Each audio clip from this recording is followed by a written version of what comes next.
minsan tila meron yata talagang nakatadhanang umasenso, katulad ng dating construction worker na ngayon may sarili ng business empire.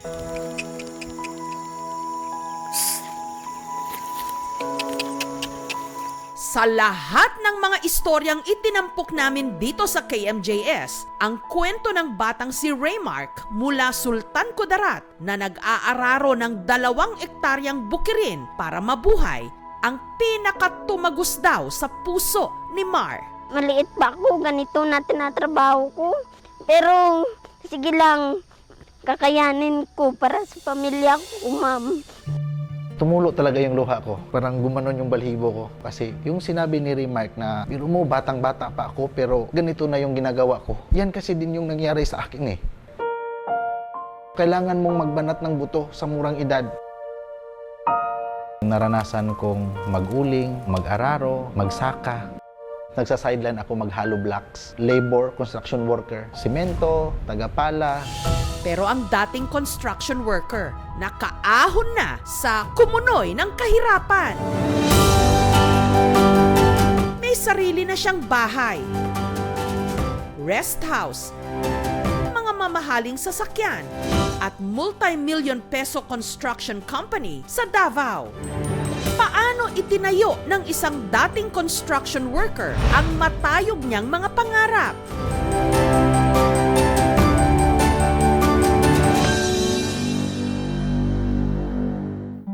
Dalawang taong gulang lang daw si Mar nung naulila silang magkakapatid sa ama. Bagay na labis daw na nakaapekto sa kanilang inang si Antonia. Magkasakit naman yung ina namin, depresyon. Nung time na yon, hindi kami mabuhay ng ina namin. Kaming magkakapatid, kinuha kami ng mga kamag-anak. So naghihiwalay-hiwalay kami.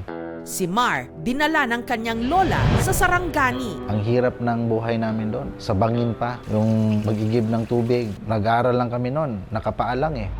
Ang malawak na bukid ang nagsilbing opisina at playground ni Mar. Naranasan kong mag-uling, mag-araro, magsaka. Mahirap eh kasi ang lakas ng kalabaw, tapos yung lakas mo as bata, walang-wala yung araro, mabigat. Minsan, sobrang init pa. Kalaunan, lumipat siya sa isa pa nilang kaanak na siyang nagpaaral sa kanya. Iba kasi pag nakitira ka lang, meron silang sariling anak din eh, na sinusustentuhan nila. Kailangan may pakita mo sa kanila na may kabuluhan ka. Nagsa-sideline ako mag-hollow blocks bilang security guard sa isang tindahan para may pangbaon sa pang-araw-araw. Sa kabila nito, nakatikim pa rin daw siya ng masasakit na salita. Ang sakit na sabihan ka ng kamag-anak mo na mas maganda pang mag-alaga ako ng baboy. Kasi yung baboy, pag pinakain mo, magkakapera. Yan ang tulad ako sa isang baboy. Ang value ko pala is mababa pa sa isang baboy. Hindi ko na yun natiis. Kaya nung nakatapos ng high school, si Mar naglayas. Para may maipantusto sa kanyang pang-araw-araw, pati na sa gamot ng kanyang nanay Antonia na nooy unti-unti na raw nabulag, nagtrabaho si Mar sa isang construction site. Nung nagbinubuhat namin yung isang malaking kahoy, hindi kami sabay na nagbitaw. Naipit yung kamay ko at saka yung paa. Ang hirap pala yung trabahong isang construction worker. Pwede mong ikapahamak eh. Pero sadyang mataas ang pangarap niya. Dahil dehado at hindi nakapagtapos ng kolehiyo, si Mar dumiskarte. Napasok ako sa isang book industry. Nagbebenta ako ng mga dictionary, mga encyclopedia. Doon ko nakita yung sarili ko na may pera pala talaga kung magsipag ka o marunong kang dumiskarte sa buhay. Kumita kasi ako ng 7,000 isang araw. Kalaunan, bumuo siya ng pamilya. Katuwang ang kanyang misis na si Lovely sa pagpapalaki sa 2 nilang anak. Siya yung tipo ng tao na aside from being a family man, ayaw niya kasi na maranasan namin yung mga naranasan niyang hirap noon. Hardworking siya. Kung anong pwedeng pagkakitaan, kung kaya ko naman gawin, pinagsabay-sabay ko. Ang motivation ko, makapagbigay ng magandang bukas sa mga anak ko.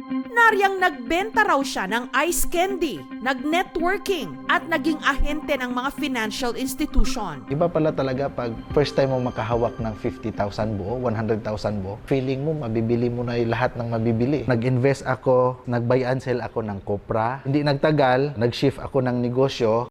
ang dating construction worker. Lakas loob ding nagtayo ng sarili niyang construction business. Kumuha ako ng isang truck, umutang ako sa isang financing company, hinughulog-hulugan ko kada buwan. Naghahanap ako ng mga deliveries, nagbebenta ako ng mga sand and gravel. Hanggang may nakilala akong kaibigan, meron akong ipagawa sa'yo. Nagawa ko naman.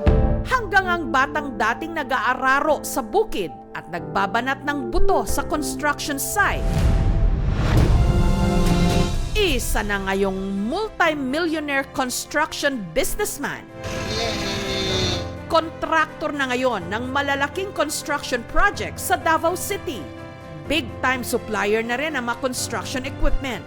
At ang dati palipat-lipat ng bahay, na ipatayo na ang kanyang dream house. Kahit may bahay kami doon sa Malalag, may rest house kami doon, umuwi pa din kami dito. Dito kami talaga nagsimula ni Mrs. Malala ko dati, si Mrs. ito nagbibilang ng barya habang kami naggagawa ng ice candy. Nakapagpundar ng mga mamahaling sasakyan. At ongoing pa ang extension sa ipinapaayos niyang rest house.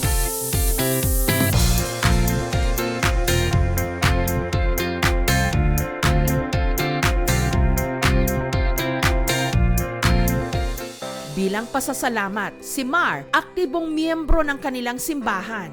Nagsasagawa ng outreach activities para sa mga mahihirap na pamilya sa kanilang lugar. At nito nga lang Huwebes, namigay siya ng bigas sa ilan nilang mga kapitbahay. Ang akong promise, every year na ako ning himuon diri sa ato ang sitio. Daghang kayong salamat sa inyong tanan diri. Kung daghan yun, nangalipay sa among mga silingan.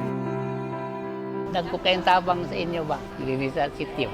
Daghang salamat. At dahil alam niya ang hirap ng pagiging empleyado, binigyan niya ng reward ang kanyang mga staff.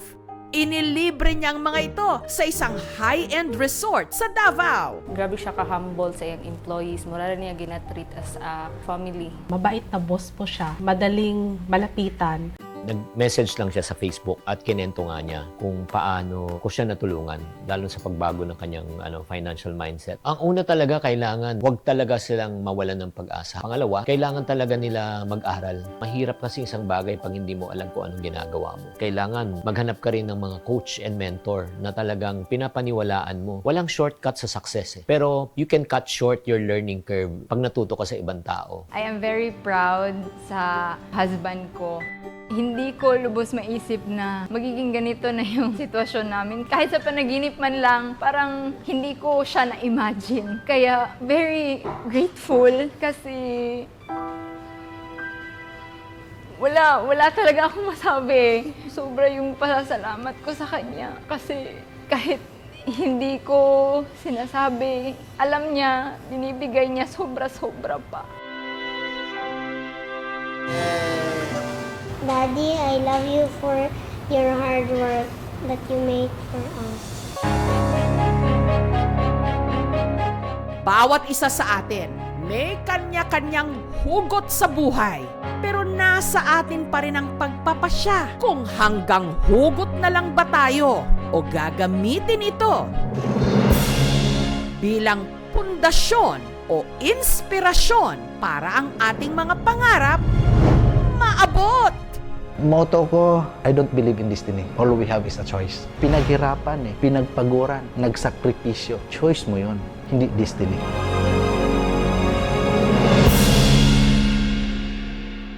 Nominado po tayo sa prestigyosong Asia Contents Awards and Global OTT Awards 2023 sa Busan, South Korea para sa Best Reality and Variety category. Congratulations po sa ating lahat. Samantala, para mapanood ang mga viral nating kwento, i-follow po kami sa aming Facebook fan page.